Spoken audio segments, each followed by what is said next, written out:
Dari terbitnya sampai kepada terbenamnya matahari, terpujilah nama Tuhan. Kiranya nama Tuhan dimasyurkan sekarang ini dan selama-lamanya.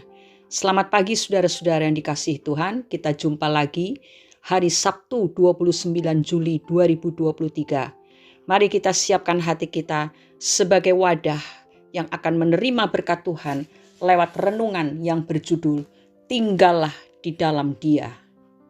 Kita akan membaca 2 ayat dari kitab Mazmur pasal 37 ayat 23 dan 24. Demikian bunyinya.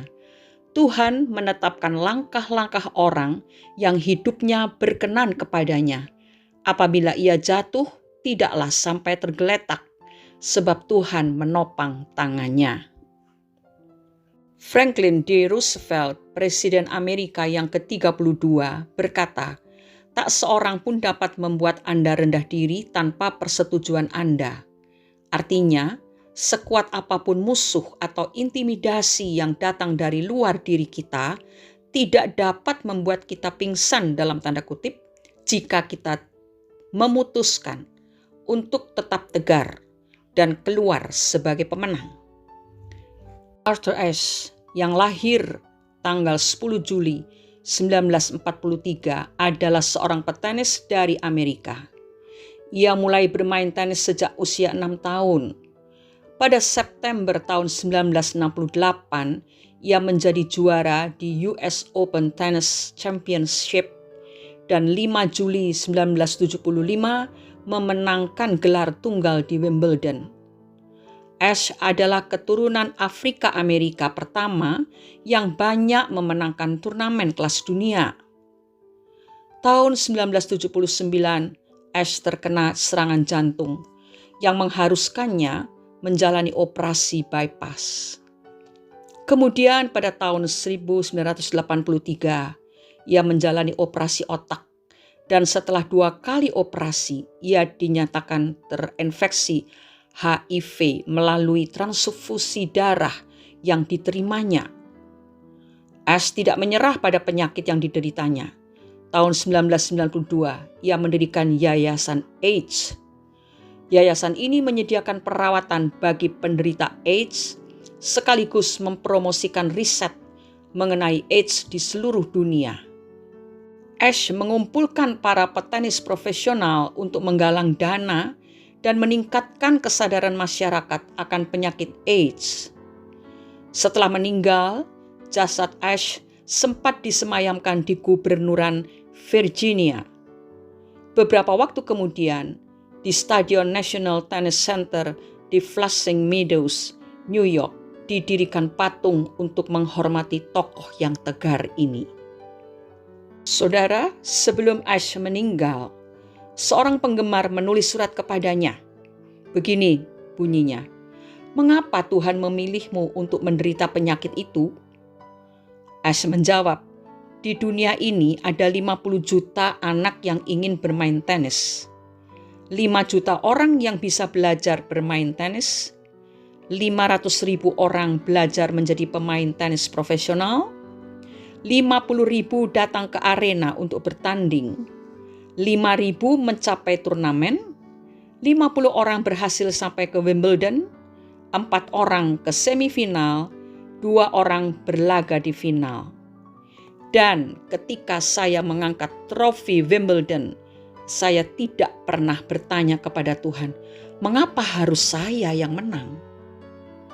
Jadi sekarang ketika sakit, seharusnya saya juga tidak bertanya kepada Tuhan, mengapa harus saya? Orang yang terbaring sakit sesungguhnya tidak akan pernah tergeletak ketika jiwanya tetap berdiri tegak di dalam dirinya. Dalam Alkitab dikisahkan mengenai Ayub yang seluruh harta bendanya habis dan semua anaknya mati. Dan dia sendiri mengalami sakit kulit yang sangat parah. Lalu istrinya yang bertanya atau memberikan komentar kepada dia dalam Ayub 2 ayat 9. Maka berkatalah istrinya kepadanya, "Masih bertekunkah engkau dalam kesalehanmu? Kutukilah Allahmu dan matilah." Tetapi jawab Ayub kepadanya dalam ayat 10, "Engkau berbicara seperti perempuan gila.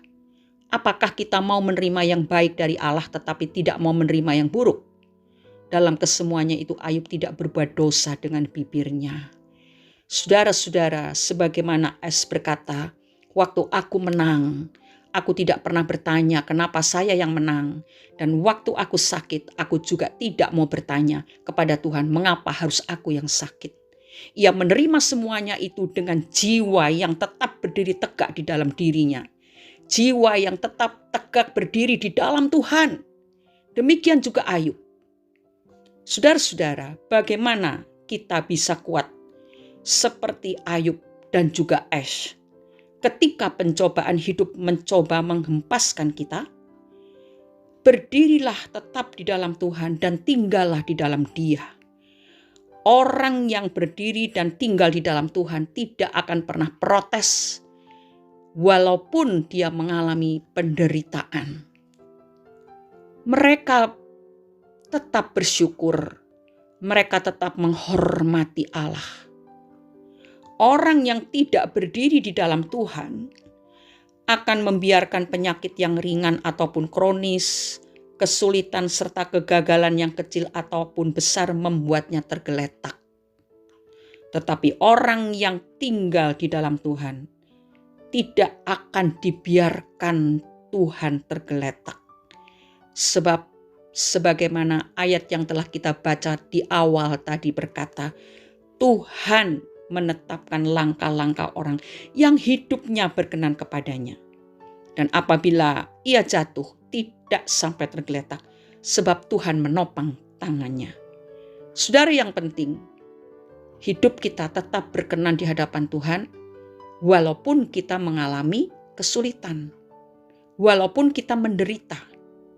Sebab tidak pernah Tuhan meninggalkan orang yang takut akan Tuhan, yang hidupnya berkenan kepada Tuhan, tergeletak dan akhirnya binasa. Tidak pernah. Tuhan memberkati, Tuhan menopang, Tuhan memberikan berkat-berkat kemenangan pada waktu-waktu yang lalu. Dan kalau saatnya Tuhan izinkan sesuatu yang tidak menyenangkan terjadi, biarlah kita tetap mengucap syukur. Tuhan tidak akan melepaskan tangannya dan membuang kita serta membiarkan kita tergeletak. Dan ini hanya berlaku bagi orang-orang yang hidupnya berkenan kepadanya. Mari kita berdoa. Sungguh besar kasih setiamu ya Bapa di dalam surga. Kebaikanmu, anugerahmu yang terus-menerus Engkau limpahkan dalam kehidupan kami. Pagi ini kami mengucap syukur karena Engkau sudah mengingatkan kami bahwa di dalam segala keadaan tangan-Mu tetap menopang kehidupan orang-orang yang takut akan Tuhan. Kami tahu hanya di dalam Tuhanlah kami bisa tetap kuat, tetap bertumbuh, dan menghasilkan buah-buah kehidupan yang menyenangkan hati Tuhan dan menjadi berkat buat sesama kami. Kami tidak mau protes, kami tidak mau membiarkan segala kesulitan, masalah, pergumulan membuat kami terhempas dan tergeletak. Kami mau tetap berdiri teguh di atas kebenaran firman Tuhan, dan iman, harap, serta kasih kami kepada Tuhan semakin mendalam, semakin kuat, dan tidak tergoncangkan. Roh Kuduslah yang kami butuhkan setiap saat, yang membuat firman yang kami dengar itu bekerja dalam diri kami. Terima kasih Bapa. Kami mau menjadi orang-orang yang selalu menyenangkan hati Tuhan. Dalam keadaan apapun, kami tetap teguh, tidak akan bergeser daripada iman dan pengharapan serta kasih kami kepada Bapa di dalam nama Tuhan Yesus Kristus. Haleluya. Amin. Orang yang beriman akan tetap teguh, bahkan tetap berkarya di dalam keadaan yang sangat terbatas. Selamat berakhir pekan.